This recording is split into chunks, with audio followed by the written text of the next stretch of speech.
This is the first video in a series that I'm hoping to continue doing. We'll see what you guys think in the comments on this series. But what I want to do is I want to talk about the characters in my books. So I'm going to start with The Earl of Arundel, since it is the most listened to audiobook on my YouTube channel. In The Earl of Arundel, I have a character by the name of the Duke of Ashby, and he is the patriarch of the family that this book focuses on.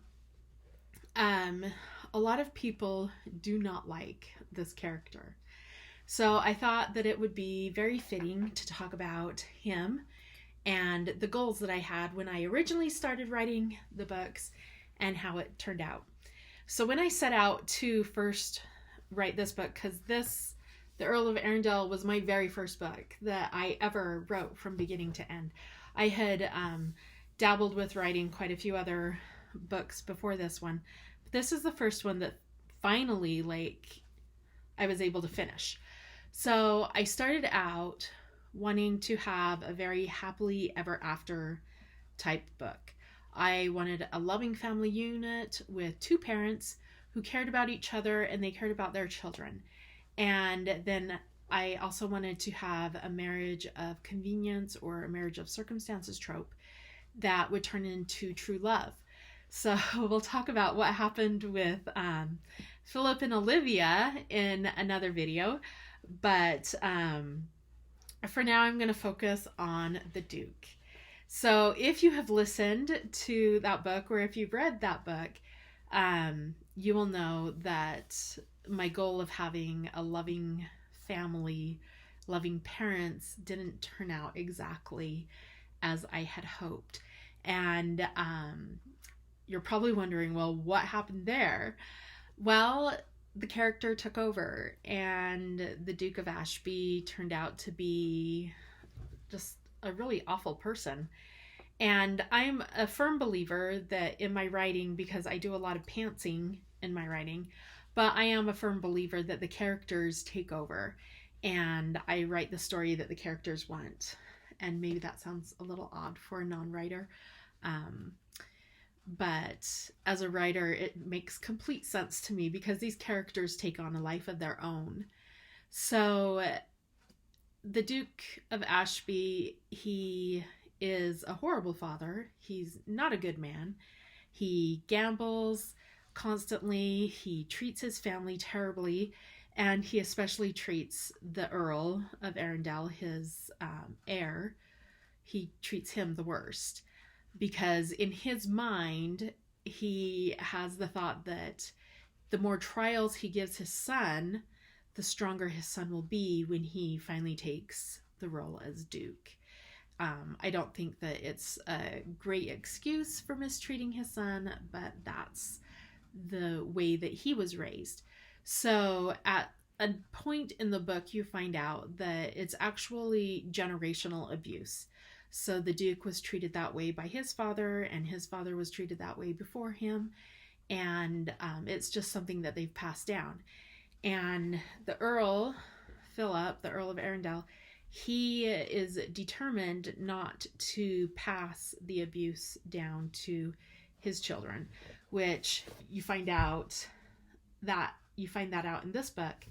I don't have this one on audio yet, but I will get it in audio format at some point. So a lot of the comments that I've received from listeners is that they are confused as to why the characters didn't react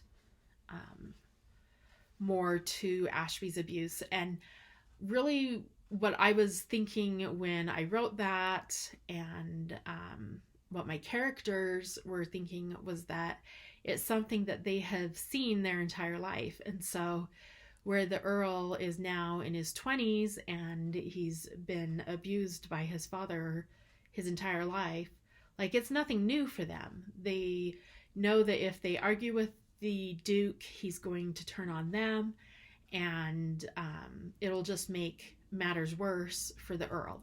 And so I might not have written that as well as what I had hoped I had. But that's what my thinking was along those lines. So if you were wondering, that's why.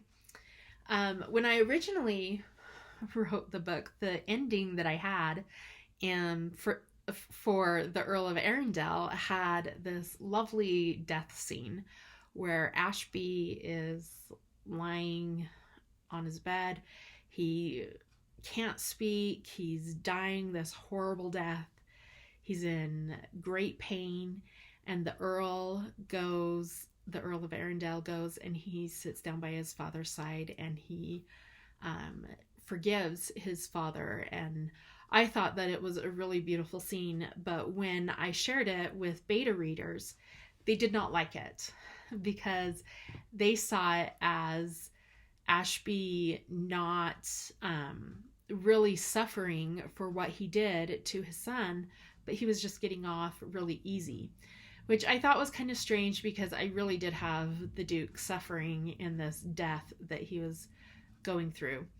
But some of the feedback that I got from the beta readers made me realize that maybe Ashby has a redemption story coming for him.